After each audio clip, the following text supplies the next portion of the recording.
Welcome students, स्वागत है आपका नीट पंचनामा पर। तो बच्चों, आज हम करेंगे सेमीकंडक्टर में आए हुए एम्स के प्रीवियस ईयर एमसीक्यूज़। और ये हमारा फिजिक्स के क्रैश कोर्स का फर्स्ट लेक्चर है। इसके अंदर हम एम्स से कुछ क्वेश्चन करेंगे और इसी तरह हम आने वाले लेक्चर के अंदर एम्स, जिपमर, नीट, बीएचयू और जेईई मेन के क्वेश्चन को सॉल्व करेंगे। तो चलो हम स्टार्ट करते हैं हमारा आज का सेशन।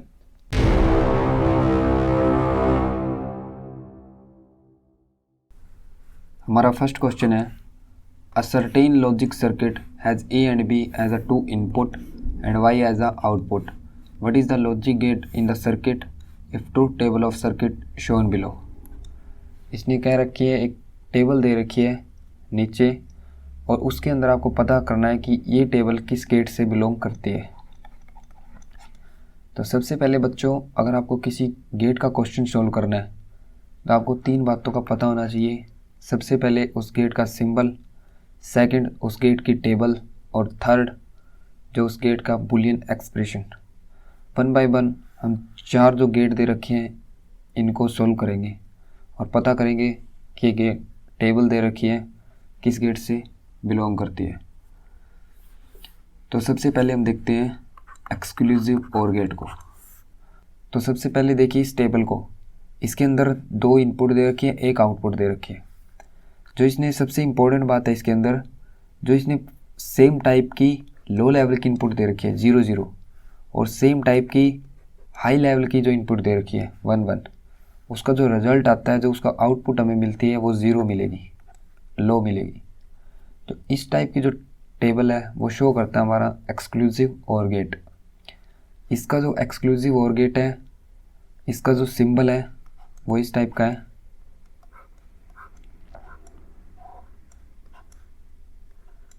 दो इनपुट दिए हमने और एक हमें आउटपुट मिले। जिसका जो बुलियन एक्सप्रेशन है वो होता है इस टाइप का, y इज इक्वल टू में a प्लस के साइन ऊपर सर्कल और b। अगर फर्दर मैं इस बुलियन एक्सप्रेशन को सॉल्व करूँगा तो मुझे मिलेगा y is equal to a ऊपर बार b प्लस a और ऊपर b के ऊपर बार, इस टाइप का। तो जो ये क्वेश्चन का जो आंसर है वो है एक्सोर गेट, एक्सक्लूसिव और गेट। सेकंड देखते हैं हम और, नोर और नांड को। ये देखिए, ये कुछ और गेट के सिंबल दिए हैं, उनकी टेबल दी है और मैं बुलियन एक्सप्रेशन यहाँ लिखता हूँ। y इज इक्वल टू में यहाँ लगे a plus b। NAND gate का जो बुलियन एक्सप्रेशन है y is equal to a dot b के ऊपर बार। नोर गेट का जो बुलियन एक्सप्रेशन है y इज इक्वल टू में a प्लस b के ऊपर बार। इस टाइप से होंगे। आपको याद होना चाहिए इसकी सिंबल, इसकी टेबल और इसका बुलियन एक्सप्रेशन, तभी आप किसी गेट के क्वेश्चन को सॉल्व कर पाओगे।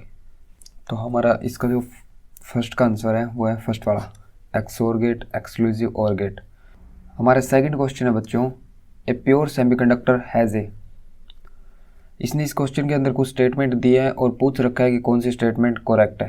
तो हमारी फर्स्ट है finite resistance with decrease with temperature.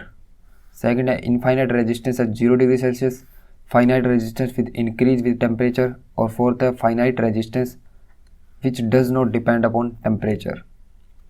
तो साफ साफ इस क्वेश्चन के अंदर इसने रेजिस्टेंस और टेम्परेचर के बारे में पूछ रखा है। ये किस टाइप से डायरेक्टली प्रोपोर्शनल है या इन्वर्सली प्रोपोर्शनल है सेमीकंडक्टर में। तो हम देखते हैं जो सेमीकंडक्टर का जो टेम्परेचर कोफिशिएंट है वो होता है नेगेटिव। इसी कारण जब आप सेमीकंडक्टर का टेम्परेचर इंक्रीज करोगे तो आपको रेजिस्टेंस डिक्रीज मिलेगा। दोनों एक दूसरे के अपोजिट हैं, दोनों एक दूसरे के रेसिप्रोकल है। तो हमारा जो फर्स्ट आंसर है finite resistance which decrease with temperature, ये करेक्ट है।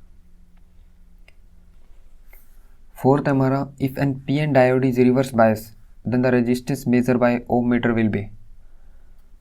अब दे रखा है जो पी एन डायोड है रिवर्स बायस है, जो रेजिस्टेंस मेजर किया हमने ओम मीटर के थ्रू वो कैसा होगा, वो हाई होगा, जीरो होगा, इनफाइनाइट होगा या फिर लो होगा। तो याद रखना बच्चों, जब P N diode reverse bias condition के अंदर होगा तो जो P और N के बीच की जो लेयर है उसे हम कहते हैं डिप्लेशन रीजन।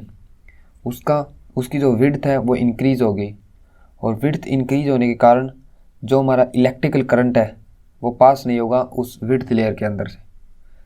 इसके कारण जो उसका रेजिस्टेंस है वो हाई हो जाएगा। तो हमारा जो इसका आंसर है वो हाई आएगा, फर्स्ट आंसर।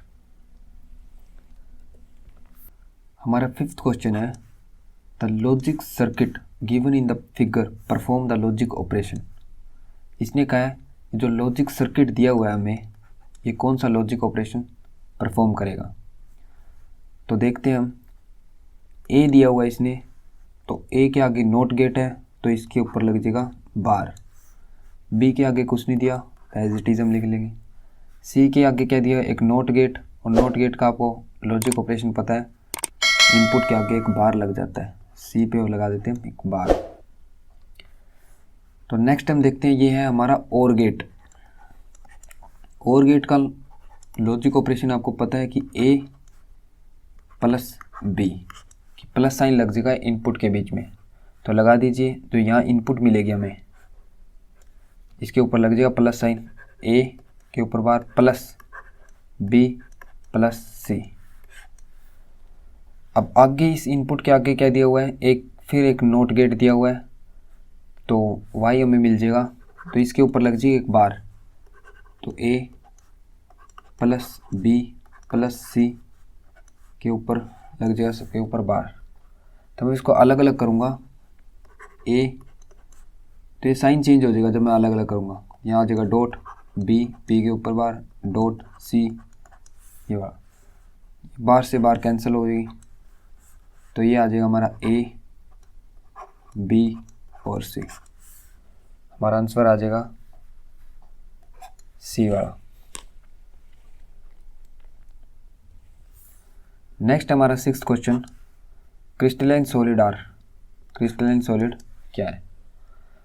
तो सबसे पहले जो हमारे सॉलिड है वो बने हैं एटम और मॉलिक्यूल से, और एटम और मॉलिक्यूल के अरेंजमेंट को देखते हुए सॉलिड को कैटेगराइज किया गया है दो टाइप में। एक होता है क्रिस्टलाइन सॉलिड और सेकंड हमारा अमोर्फस सॉलिड।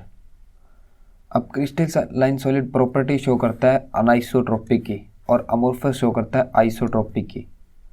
अब अनाइसो का मतलब है डिफरेंट और ट्रोपिक का मतलब है प्रॉपर्टी, कि वो सॉलिड जिसके क्रिस्टल के अंदर मैं मूव करूं तो वो डिफरेंट डायरेक्शन में डिफरेंट प्रॉपर्टी शो करे, उसे कहते हैं अनाइसोट्रोपी, और अनाइसोट्रोपी शो करता है हमारा क्रिस्टलाइन सॉलिड।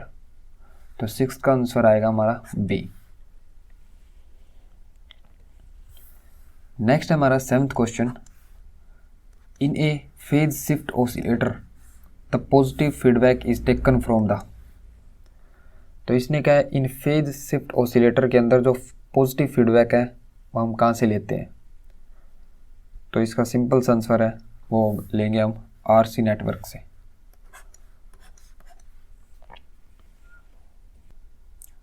हमारा एट्थ क्वेश्चन है, N intrinsic semiconductor at a absolute zero temperature behave like a.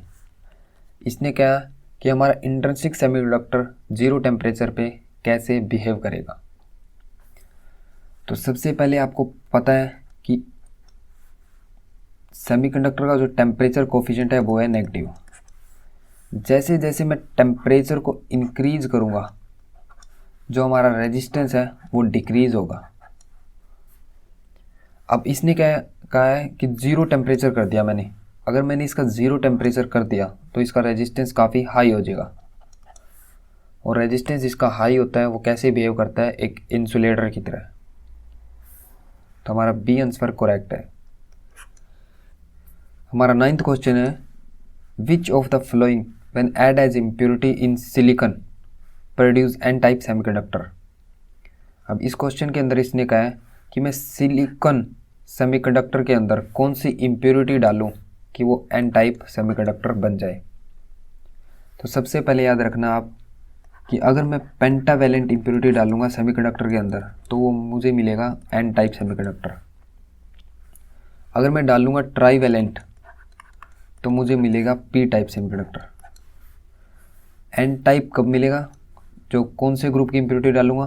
15वें group की, जैसे नाइट्रोजन, फास्फोस, आर्सेनिक, एंटीमनी, बिस्मुथ। और जो पी टाइप कब मिलेगा? जब मैं डालूंगा 13वें ग्रुप की इम्प्योरिटी। कौन सा? Boron, aluminium, gallium, indium. तो इसके अंदर एन टाइप पूछ रखा है, तो इसके अंदर एक ही है पेंटावेलेंट इम्प्योरिटी, वो है सेकंड वाला फॉस्फोरस। हमारा 10th क्वेश्चन है, plate current will be maximum when. Plate current कब मैक्सिमम होगी? तो याद रखना, प्लेट करंट मैक्सिमम होगी जब बोथ ग्रिड और एनोड पॉजिटिव होंगे। अब इसने बात की है ट्रायोड की। मोस्टली ट्रायोड के अंदर 3 चीज़ें होती हैं, एक उसकी प्लेट, एक ग्रिड और एक कैथोड। अब इसने पूछ रखा है प्लेट करंट अगर मैं मैक्सिमम करूं तब मैक्सिमम होगी जब ग्रिड और एनोड दोनों पॉजिटिव हो। तो बी आंसर है। और मोस्टली हम प्लेट को कहते हैं हम एनोड। जब आप एनसीईआरटी पढ़ोगे तो उसमें ब्रैकेट में लिखा हुआ है, प्लेट के ब्रैकेट में एनोड, एनोड को कहते हो प्लेट। हमारा 11th क्वेश्चन है, if the plate resistance of triode is इतना एंड द म्यूचुअल कंडक्टेंस इतना है, then the amplification factor is nearly equal to. इसने पूछा है एम्पलीफिकेशन फैक्टर। अब एम्पलीफिकेशन फैक्टर होता है म्यू, म्यूचुअल कंडक्टेंस होता है हमारा Gm और प्लेट रेजिस्टेंस Rp। तो ये फॉर्मूला बनेगा, अगर मैं एम्पलीफिकेशन फैक्टर निकालना है तो mu is equal to Rp plate resistance into में हमारा म्यूचुअल कंडक्टेंस Gm। अगर मैं अभी से 3.3 इन वैल्यू पुट करूँगा तो मुझे आंसर मिलेगा हमारा 10। इसका आंसर होगा डी वाला। 12th क्वेश्चन है हमारा, in a pure semiconductor crystal if the current flow due to breakage of crystal bond then the semiconductor is called. इसने कहा है किसी सेमीकंडक्टर के अंदर अगर उसके ब्रेक होने पर, क्रिस्टल बॉन्ड ब्रेक होने पर करंट फ्लो करता है तो उस सेमीकंडक्टर को क्या कहेंगे? तो उसे कहेंगे हम इंट्रिंसिक सेमीकंडक्टर। क्योंकि बच्चों सिंपल सी बात है, डोनर का केस, एक्सेप्टर का केस और एक्सट्रिंसिक सेमीकंडक्टर का केस इम्प्योरिटी के केस में होता है। ये इसने कह रखा है साफ साफ कि कंडक्टर कौन सा है, प्योर सेमीकंडक्टर है। तो बेसिक सा है ये क्वेश्चन, सी आंसर इसका आ जाएगा।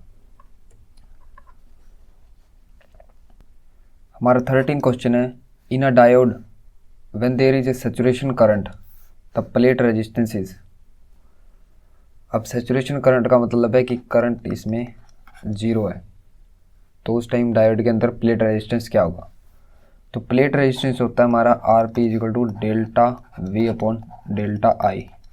अब करंट क्या है? 0। ये एक दूसरे के क्या है? रेसिप्रोकल। करंट 0 है तो अगर करंट 0 है तो Rp क्या होगा? हाई। हाई कितना? अगर ये 0 है तो ये हो जाएगा इनफाइनाइट। B answer. नेक्स्ट है हमारा 14, in a P type semiconductor major current carries are. तो याद रखना, पी टाइप के अंदर मेजॉरिटी करंट कैरियर होते हैं होल और एन टाइप के अंदर होते हैं इलेक्ट्रॉन। तो पी टाइप के अंदर पूछ रखा है तो हमारा सी आंसर आएगा होल। नेक्स्ट क्वेश्चन हमारा, diode is use as a. तो इसका आंसर आएगा हमारा रेक्टिफायर, फर्स्ट वाला। क्योंकि डायोड एक ऐसा डिवाइस है जो सिर्फ तभी करंट अपने अंदर से पास करेगा तब वो फॉरवर्ड बायस कंडीशन के अंदर होगा।